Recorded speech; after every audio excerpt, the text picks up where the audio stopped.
And we'll call the May 9th, 2024 Planning Commission meeting to order. I thank all the commissioners and everyone coming down. Appreciate that very, very much. Before we get started, I have a couple of announcements, well, one announcement really. And that is one of our team members got his AICP certification. So Laszlo Martone, where is he at? He's behind the, where is he? Oh, is he outside? Hold on, bring him in for a second.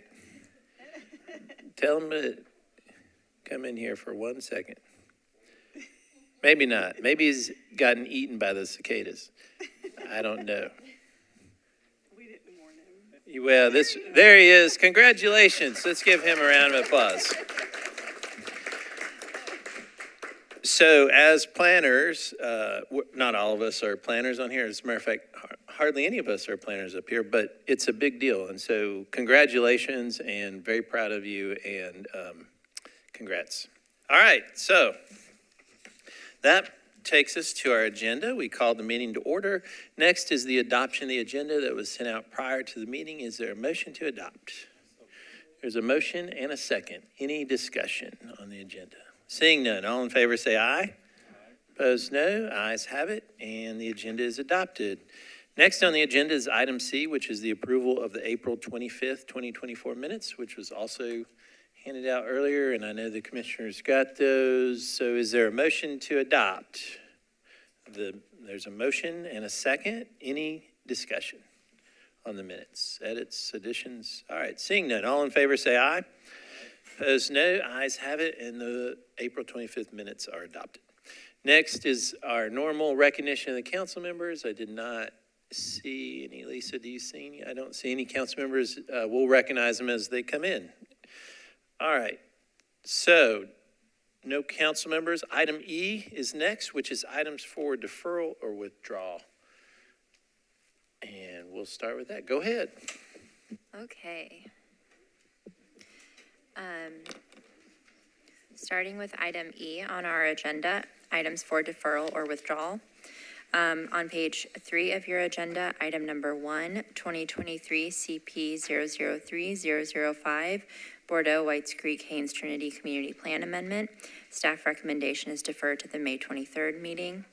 Item 2A, 2016 SP 040003, Bethwood Commons Amendment. Staff recommendation is deferred to the May 23rd meeting.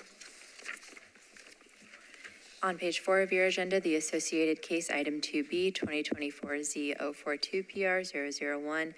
Staff recommendation is also deferred to the May 23rd meeting. Item number 3, 2022 SP 021001, Berkhamsted SP. Staff recommendation is deferred to the June 13th meeting. Item number 4, 2024 SP 003001, Burkett Corner SP. Staff recommendation is to defer indefinitely. Item number 6, 2024 S033001, Batson Selma. Staff recommendation is deferred to the May 23rd meeting. On page 5 of your agenda, item number 7, 2016 SP 019007, Silo Bend SP Amendment. Staff recommendation is deferred to the June 13th meeting. Item number 8, 2023 SP 013003, 253 Nesbitt Lane SP Amendment. Staff recommendation is deferred to the May 23rd meeting. Item number 9, 2024 SP 013001, 3124 Murfreesboro Pike. Staff recommendation is deferred to the May 23rd meeting. Item number 10, 2024 SP 014001, 6103 Mount View Road. Staff recommendation is deferred to the May 23rd meeting. On page 6 of your agenda, item number 11, 2014 went back in time there, sorry. Item 11, 2024 SP 016001, 751 South 5th Street. Staff recommendation is deferred to the May 23rd Planning Commission meeting. On page 7 of your agenda, item number 16, 2024 Z028PR001, staff recommendation is deferred to the June 13th meeting. Excellent, thank you. And so, commissioners, The items for defer withdraw are the following. Items number 1, 2A, 2B, 3, 4, 6, 7, 8, 9, 10, 11, and item 16. Is that correct? That's correct. All right, Commissioners, you've heard the items for deferral withdrawal. Is there a motion? There's a motion and a second. Any other discussion? Seeing none, all in favor say aye. Opposed, no. Ayes have it, and those items are deferred or withdrawn. So now we're on to the consent agenda, and you can take us through that on item F. Yeah, so going through the consent agenda items, I will read through the items on the tentative consent agenda and ask if anyone is here in opposition. If so, please raise your hand, and if there is someone in opposition, the items will be presented. If no one is in opposition to the item will be on the consent agenda. As noticed to the public, items on the consent agenda will be voted on at a single time. No individual public hearing will be held, nor will the commission debate these items unless a member of the audience or the commission requests that the item be removed from the consent agenda. Starting on page 4, item number 5, 2024 SP 019001, formerly 2024 Z046PR001. Is anyone here in opposition to this item? This item will be on the consent agenda.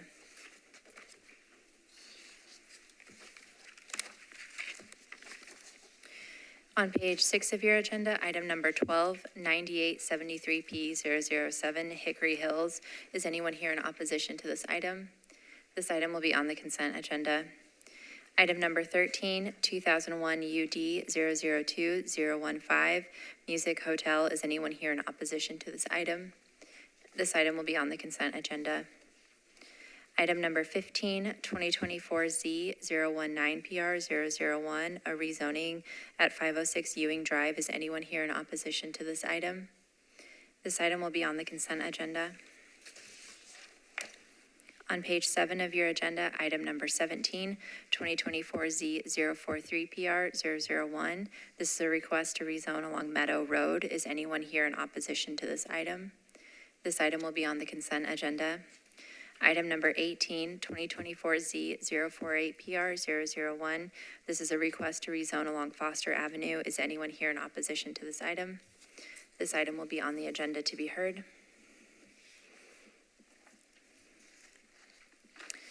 So now I'll go through and rerun those items with that are on the consent agenda with their full captions.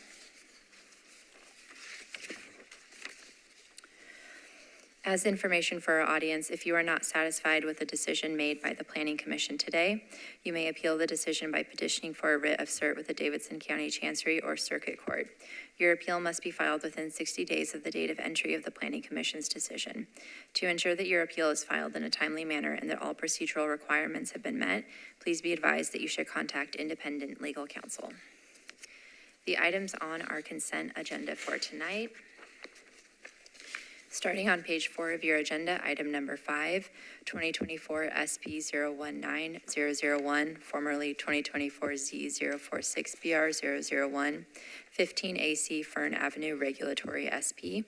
This is a request to rezone from RM20A to SP zoning for properties along Fern Avenue.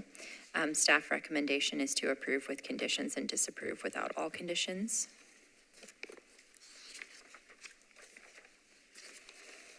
On page 6 of your agenda, item number 12, 9873P007, Hickory Hills Revision and Final. This is a request to revise the preliminary plan and for final site plan approval for a property located at 529 Hickory Hills Boulevard to permit a 34,000 square foot building. Staff recommendation is to approve with conditions. Item number 13, 2001 UD 002015, Music Hotel. This is a request for a modification from the Music Row UDO for property at 1407 Division Street. Staff recommendation is to approve with conditions and disapprove and defer without all conditions. Item number 15, 2024 Z019PR001. This is a request to rezone from RS 7.5 to RM 15 for property located at 506 Ewing Drive. Staff recommendation is to disapprove RM 15 and approve RM 9 NS. On page 7 of your agenda, item number 17, 2024 Z043PR001. This is a request to rezone from RS15 to R15 for property located at 4019 Meadow Road. Staff recommendation is to approve. And item H, other business, item number 22, accept the director's report.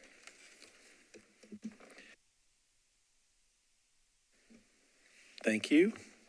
So, Commissioners, the items on the consent agenda to be passed tonight are the following. Items number 5, 12, 13, 15, 17, and 22. Is that correct? That's correct. Thank you. All right, Commissioners, you've heard the items to pass on the consent agenda. Is there a motion? Motion and a second. Any other discussion? Seeing none, all in favor say aye. Opposed, no. Ayes have it, and those items are adopted. And so, Commissioners, and I think this is correct, Lisa, but we have 2 items to be considered on public hearing, which are items number 14 and 18. Is that correct? 2 items. All right. So we're ready to do the presentation on item 14.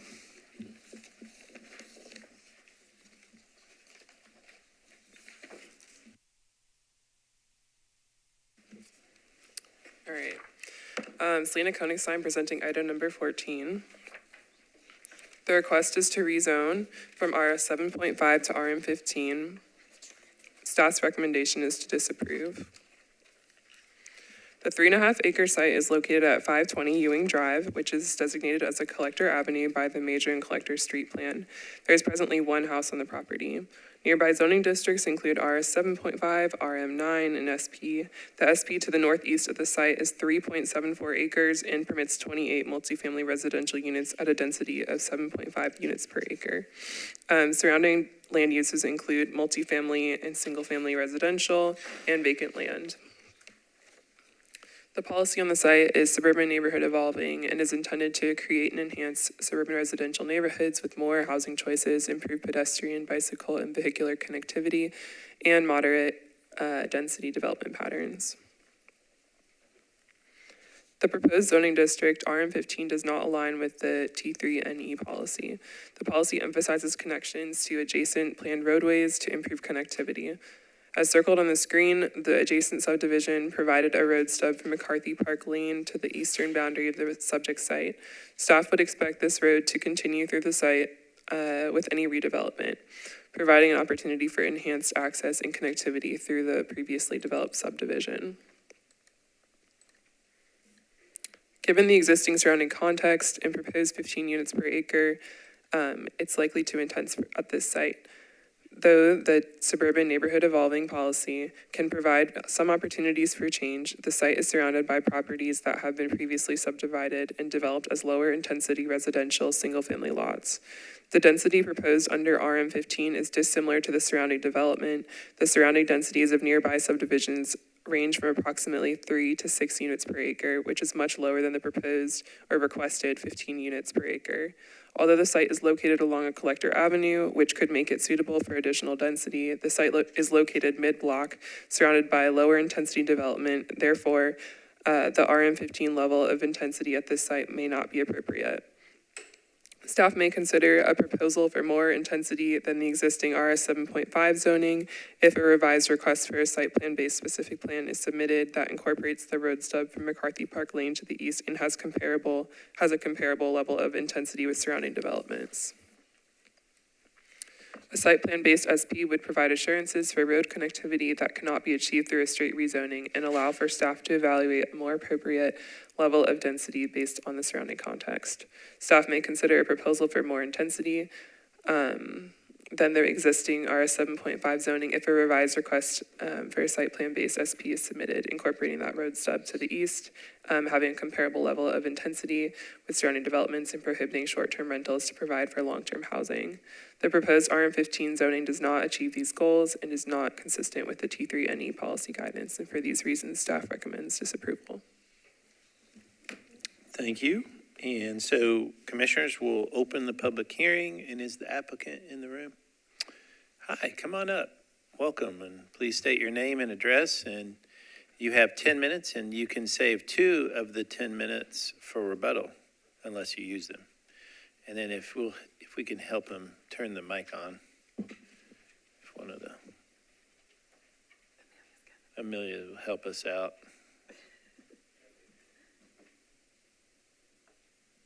Oh, perfect. Thanks so much. And then the timer is right there. You can. Hello. Oh, yeah, that's perfect. Okay. Hey, everyone. My name is Patrizio Murdaca. I live at 6765 Christiansted Lane, but it's not in the district. I'm here as the applicant with Legacy South Homes that's applying for this project.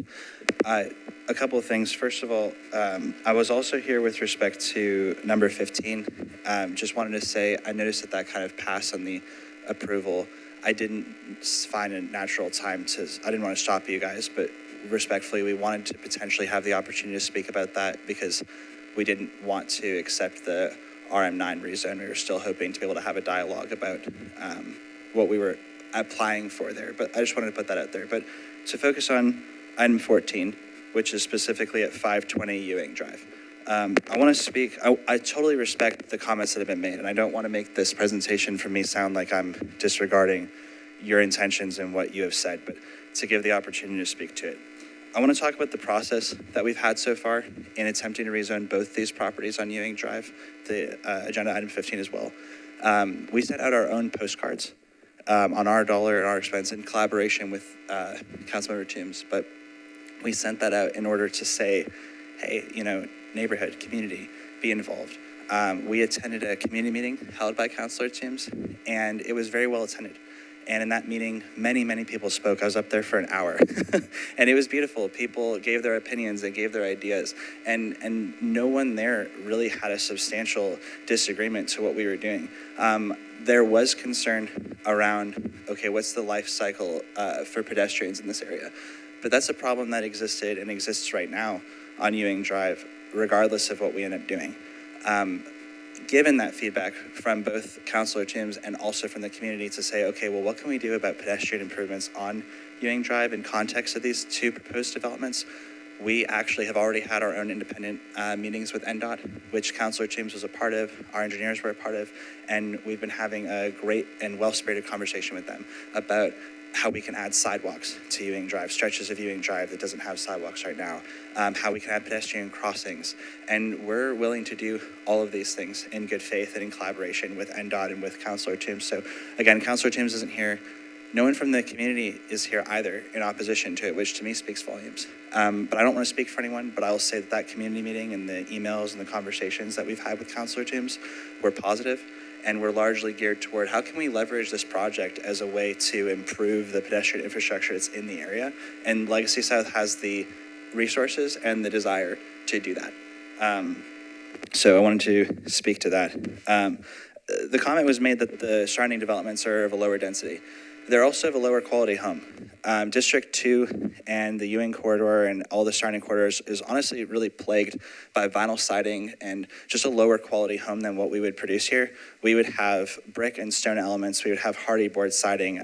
So it's a different level of product, and the density is a part of that. It's also a different price point. We're seeking a low $300,000 price point, which in the rampant inflation and home values and interest rates that Nashville suffered from, we're trying to offer a price point that we've built before, we have great experience and success with, and it's a lot of first-time home buyers that end up living in these homes. A great diversity across them and different walks of life, single-income young professionals, people of different ethnicities and backgrounds, and we're really proud of that, and this is a product that we're really excited about. Speaking to some of the specific comments that y'all made, as far as the NS no short-term rental stipulation, that's totally fine. We're not a short-term rental builder. Perhaps that was an oversight. We're willing to, and no contention at all in amending that. The no short-term rental is totally fine. That was never part of the original goal. The comment was made, and with full respect, I feel like it's a little bit inaccurate. The comment was made that this plan doesn't provide for a road connection from McCarthy. When we go and seek a grading permit for this project, that is when that road connection will be mandated and enforced from NDOT. And as you all know, NDOT will have that moment to say, hey, in order to give you a grading permit for this. So we have every willingness and desire to make that connection. And we will, and we agree to it. And there's nothing that prohibits that happening without an SP. An SP is not necessary in order to ensure that. The sub-road dead ends into our property, and therefore NDOT is able to mandate the connection as part of the preliminary plat approval process. And in some ways, it seems as if there's an attempt to almost take jurisdiction from NDOT in this. But like I say, NDOT will be able to mandate that, and we've been collaborating with them freely. Another thing, as well as the T3 suburban neighborhood evolving, I feel like the snippets from the character code that was mentioned was a little bit selective as well. To quote from T3, areas are undeveloped, underdeveloped, or suitable for substantial infill and redevelopment, and are anticipated to be developed in suburban residential patterns, but at higher densities and with greater housing variety than classic suburban neighborhoods. Where transportation and infrastructure is insufficient or not present, enhancements may be necessary to improve pedestrian, bicycle, and vehicular connectivity. So we are seeking greater than normal density here, and we're also trying to provide a variety of housing products. So the fact that this housing product doesn't seem to exist in the area, good. It seems that T3 is asking for this. The fact that it's denser than what's nearby, good. That's what we're trying to accomplish, and we're trying to be consistent with what we interpreted the community character manual to say. As far as SP, I totally understand you guys asking for that because it allows those stipulations. What I'll say from personal experience, SPs can sometimes be too specific. Legacy South right now is pursuing a different project on an SP, so it's not like we don't use that instrument. It's not like we're not trying to play ball with you guys. But sometimes an SP can be too specific, and it creates risks. As market changes happen, then that SP becomes unfeasible. I don't have a real statistic around this off the top of my head, but I mean, if I had to guess, I would say maybe 20%, 25% of SPs ever even get built because of the way that they're so specific. So again, I've participated, I've sought an SP. We're seeking an SP right now at another site where it's more appropriate, but the reason why we're seeking a rezone here is to be able to have flexibility.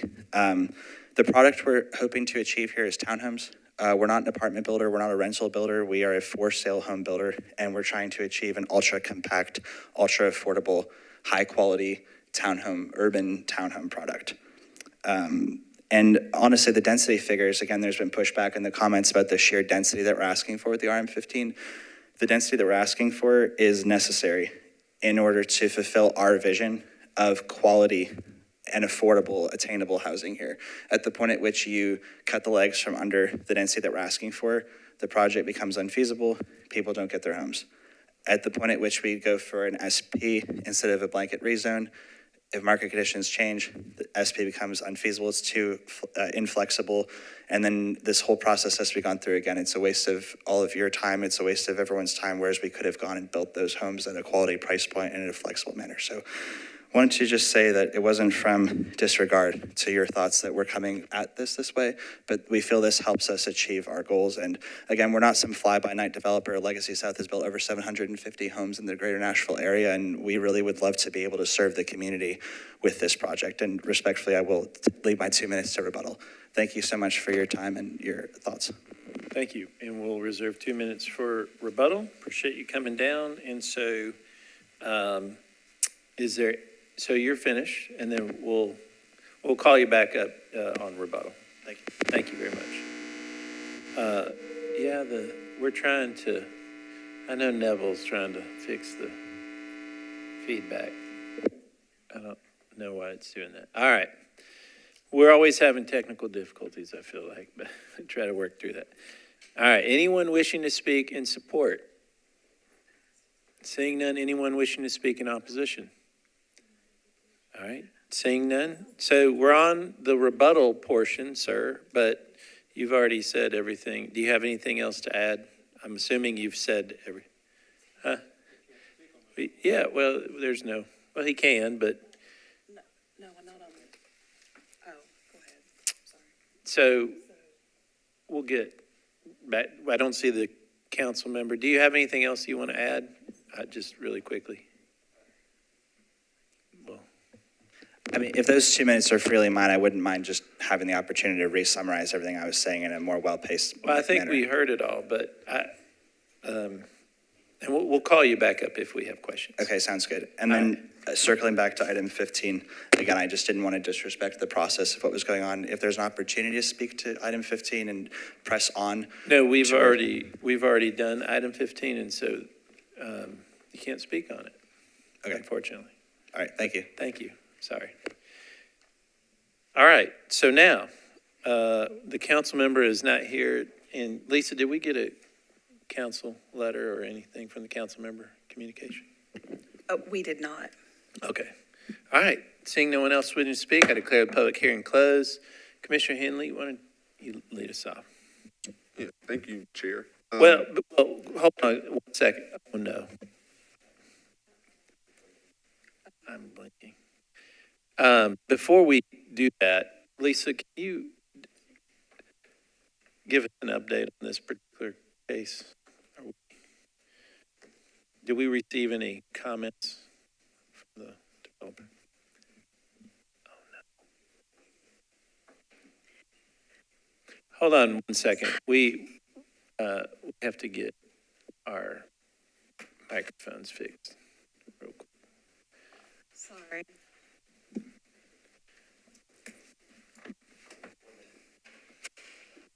There's some-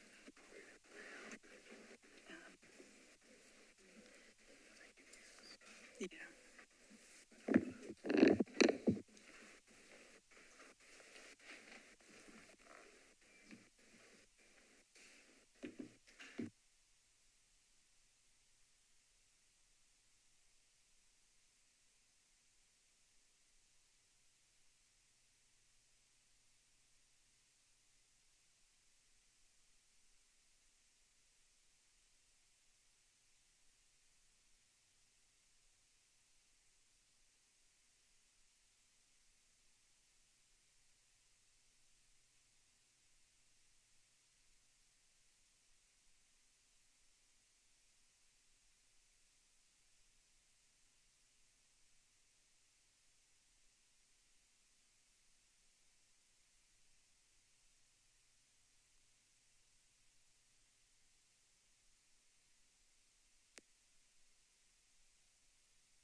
We're up and running. All right, we're back up and running. Sorry about that. I think I pushed the button too quickly. So Commissioner Henley, why don't you start us off? Thank you. Thank you, Chair. I'm thinking now, I think it might be me.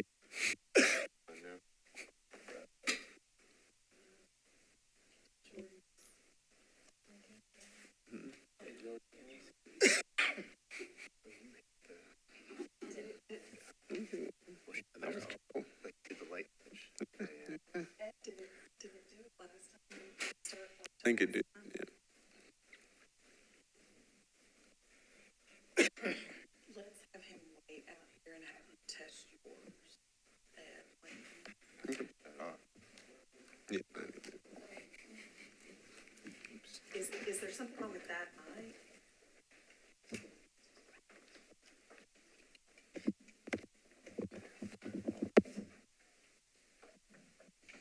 There's no bid stuff.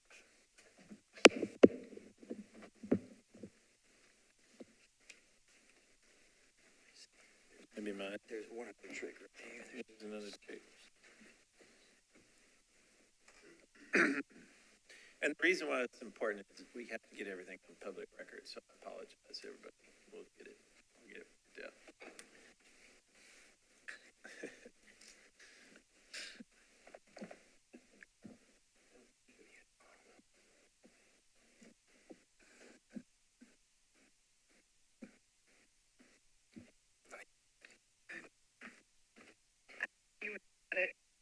Test is if it's my. So, shut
All right.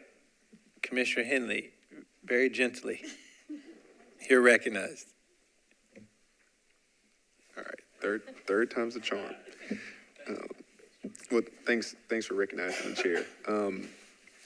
A couple of, I guess, comments that I have. I think first and foremost, I'm often in support of densification in areas like this. Familiar with Ewing. I did hear and I recognize a lot of the things that were presented by the applicant. We did not have anyone here in opposition. We did receive a letter in opposition, largely critiquing the amount of density, but they also did speak to these two properties in tandem. I think the spirit, and I'm familiar with Legacy South, they do produce a really nice product, but I feel like the points that were made by planning staff during the presentation seem to align with my thinking. Is a lot of the things that seem to be committed to, I think would actually be benefits to the community. If someone tells me otherwise, that there may be multiple different ways of going about ensuring those things happen, but my understanding as an SP is one of the things that really does solidify and give us a formal way of, making sure that those things happen. And then I did hear and absolutely respect that sometimes they can be a little bit more restrictive for the time when you actually go to develop versus the time when you're zoning them, but I believe there's a process to amend them as well.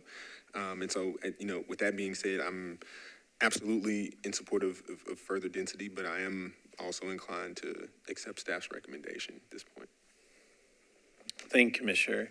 And so instead of just calling on all the commissioners, I'm just going to ask, is there any other questions? Any other deliberation? Any commissioners? Commissioner Dundon, you're recognized. Yeah, be gentle with the microphones. Can you just explain where the road is? Because it seems like there's two big concerns, is the density and the road. And is the road something that is, if you can just describe to me where the road issue is. So circled in red is the stub from the adjacent subdivision. And so through a straight rezone, we can't condition for infrastructure, and so that would have to be met through an SP. And we're trying to connect the two subdivisions across this lot. That's Correct. what is that an obligation of the applicant, or you would put that in the SP essentially as a condition? Sure. So it would not be just necessarily a requirement that you extend through straight zoning. So there are certain requirements that are, certain requirements in regards to improvements that are just as part of the zoning code, but an extension of a road such as that would not necessarily be included as part of just a review of, say, a multifamily development on this property. And so sort of the only way to achieve that infrastructure would be through an SP. NDOT may require a permanent dead end of some sort, but they wouldn't necessarily require the extension of a full public road. Yeah. Councilor Gamble. Thank you, Chair. And along those same lines, would that connection street be the only ingress and egress into this property? I noticed at the south end, there's an existing home. So just from the planning perspective, would another entrance into that subdivision or to that property be required? And would that be something that would also be identified in an SP? We would review that with NDOT. We would need to look at, so Ewing Drive is a collector. Generally, working with NDOT, we try to, as much as we can, sort of control access onto our collectors and vehicular access onto collectors and arterials, especially sort of looking at where there are other connections and that there's a street across or there's a driveway across on Sherwood Commons. And so you're going to end up with sort of two offset driveways. And with an increase in density, that may not be ideal from NDOT's perspective. And so part of what we could do with that analysis is say, is it appropriate to have all of the access from the existing substreet as opposed to Ewing Drive? But we have not, of course, looked at that. Any other discussion? So before we move forward, I feel the wind is blowing towards an SP. I understand market conditions, but I feel like, obviously, the testimony, you're a good builder. We want to try to help, I think. And so the question becomes is, we could potentially defer this, Lisa, and work with the applicant to come up with an appropriate SP. And the reason for SP is it helps us, it gives us more, I think it helps us to know exactly what's being built and what's not. And I think that it assures us of that. And so SP is a specific tool that we use often, and I think with the staff concerns. So would it be okay if we maybe defer 2 meetings, Lisa, or 1? What do you? Yeah, so would it be okay to defer 2 meetings? Well, unfortunately, it's a little more complicated, and Lisa tells me they really need 2 meetings to work it out with y'all. If you could just come up and say that's okay, that way we get it on. If we can turn the microphone on. There we go.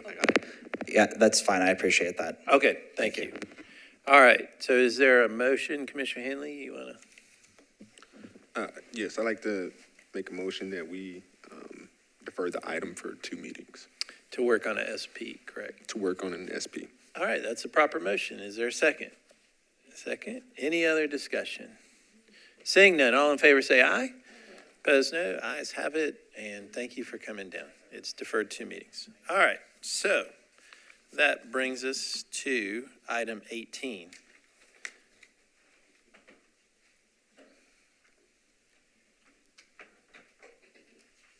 And I believe that, I'm not sure if. I would like to just say real quickly, this is Savannah Garland. She's our newest planner on our team, and this will be her first time presenting to the Oh, planning commission. commissioners, be very gentle. All right, no, Savannah, welcome, and we're glad you're on the team. Go ahead. Okay. Is it- okay.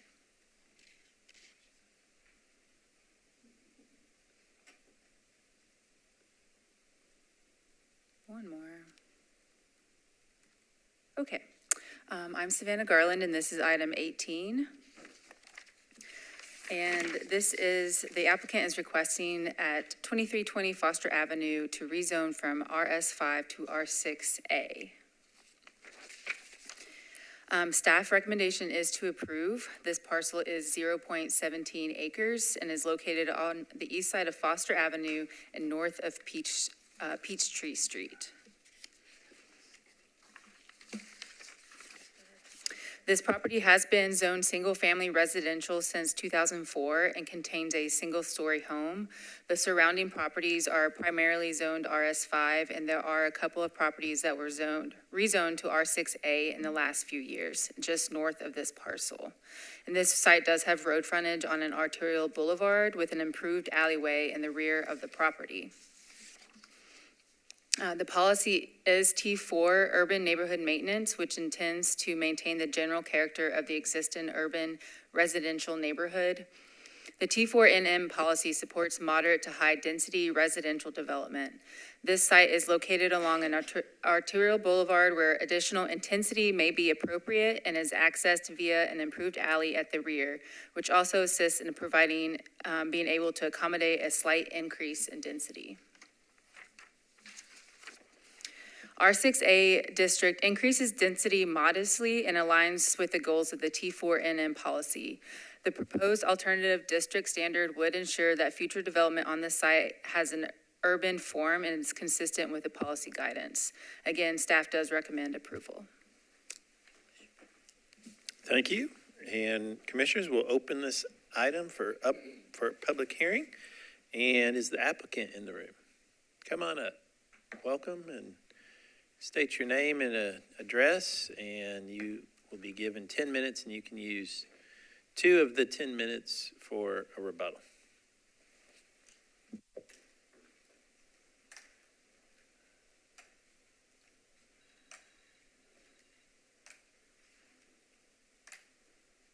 Thank you. My name's David Maxwell. I live at 2320 Foster Avenue. I have for 12 years. I fully intend on staying in this property and living in this neighborhood. I care about the neighborhood. I care about Nashville. This fits in the policy. This home that I've been living in is not in great condition. And my intention is to build something new that I can afford to live in, as prices have gone up in this town. And my thought was, you know, if I have this opportunity to rezone it, then I can build another house as well that helps offset some of these costs and provide more housing stock to the neighborhood. My intentions are to stay with the design that's seen in the area. It's not to do something modern that doesn't fit. I mean, I guess that's really it. You know, I've talked to all the neighbors that I could speak to are willing to speak with me. Not everybody wants to chat about this sort of thing, but I did make an attempt and certainly have a lot of people that offered support. So I'd like to just point that out as well. I think that's all I really have to say. Perfect. You did great. Thank you, and we'll save 2 minutes for rebuttal. Okay, thank you. Okay. Anyone wishing to speak in support? It's our process. We do that first. Anyone wishing to speak in opposition? Come on up. Welcome. And if you'll state your name and address for the record, and then there's a time that you can see your time right there, and we appreciate you coming down. My name is Donna Skurlock, and my daughter Susie Bean and I jointly own the property at 2318 Foster, which is directly next door to Mr. Maxwell's property at 2320. And my daughter has lived at the property since 1997 and would have liked to have been here today, but she is terminally ill. So her brother and I are representing her today. I know Mr. Maxwell is a realtor and is interested in rezoning. He states he plans to live there, but anyway, the rezoning, I'm expecting that he would think that would increase the value of his property. However, rezoning is not in the best interest of my property or the neighborhood as a whole. Foster Avenue is largely commercial with Murfreesboro Road at one end by the police station and a lot of commercial property on down, halfway down Foster. On the other end, you've got Coleman Park and the library at Thompson Lane, and coming in that way, it's largely commercial, with this residential area being a strip in the middle. And it's an older neighborhood, one-family homes on Foster. Traffic is already a nightmare with all the commercial traffic, as well as it being a major connector for Murfreesboro Road and Thompson Lane. And it's very difficult to get out of the driveway. There are no sidewalks. It's a narrow road for the amount of traffic that uses the road. Thank you, ma'am. You're That went too fast. As we say, time flies when It you're having does. fun at the Planning Commission. Yes, Thank ma'am. you. You're welcome. Anyone else wishing to speak in opposition? Come on up. And state your name and address. We appreciate it. Ladies and gentlemen of the commission, nice to meet you. My name is Gerald Skurlock. Address is 618 Oakwood Terrace, Mount Juliet, Tennessee, 37122. Okay. Again, I'm Gerald Skurlock. I'm Susie Bean's brother and caretaker. And several times a week, I have the opportunity to deliver food and medicine and take her to her many doctor's appointments. It's very difficult and unsafe to do this with the amount of traffic on Foster Avenue. Rezoning would only add additional traffic. Due to the safety concerns within the community and all the people that live there, I'm opposed to the rezoning proposal as Susie Bean's advocate. Thank you, sir. Appreciate it. Anyone else wishing to speak in opposition? Seeing none, 2-minute rebuttal. You don't have to if you don't want to, or you can. No, it's okay. Okay. All right. The council member is not here, so seeing no one else wishing to speak, I declare the public hearing closed. Councilor Gamble, you want to go first? Thank you, Chair, and thank you all for coming out to speak on behalf of this potential project. I do have a question about the access to the property. It looks like there's an alley in the back. Is that what I'm looking at? Yes, that's correct. Okay, so there is alley access to the property so that traffic can come from the back of the property. You know, as we look at ways to increase housing stock in single-family areas, I think having a two-family option is a good way to balance keeping the character of the community, but also adding some much-needed housing stock in our community. So for those reasons, I tend to agree with the staff recommendation to approve this project. Thank you, Council Lady. Any other discussion? Seeing none, maybe a motion, Council Lady? Thank you. Motion to accept the staff recommendation to approve. That's a proper motion. Is there a second? Second, any other discussion? Seeing none, all in favor say aye. Those opposed, ayes have it, and it's adopted. All right. We appreciate everybody coming down, voicing your concerns. Thank you very much. All right, and so that leads us to other business. We got, the first is historic. Commissioner Smith, any updates? No update. Our meeting's next week. Next week. Be sure you clue in. Perfect. Parks and Rec, Commissioner Henley.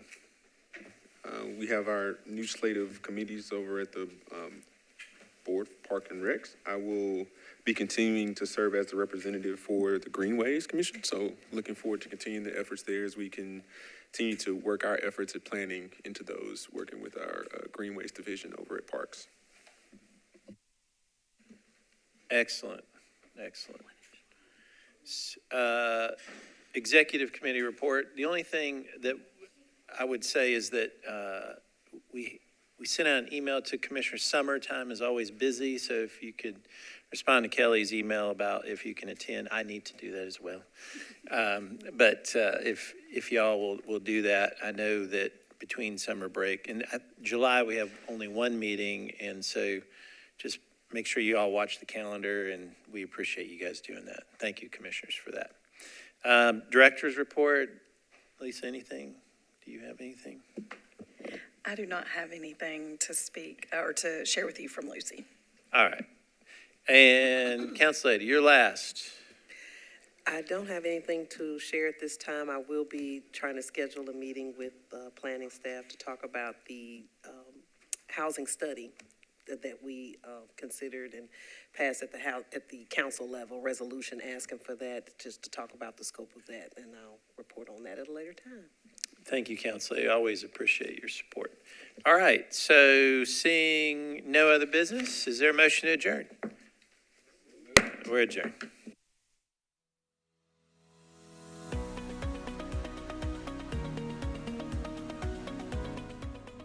This has been a service of the Metro Nashville Network. If you would like to see this presentation again, or for more information on this and other programs, visit nashville.gov.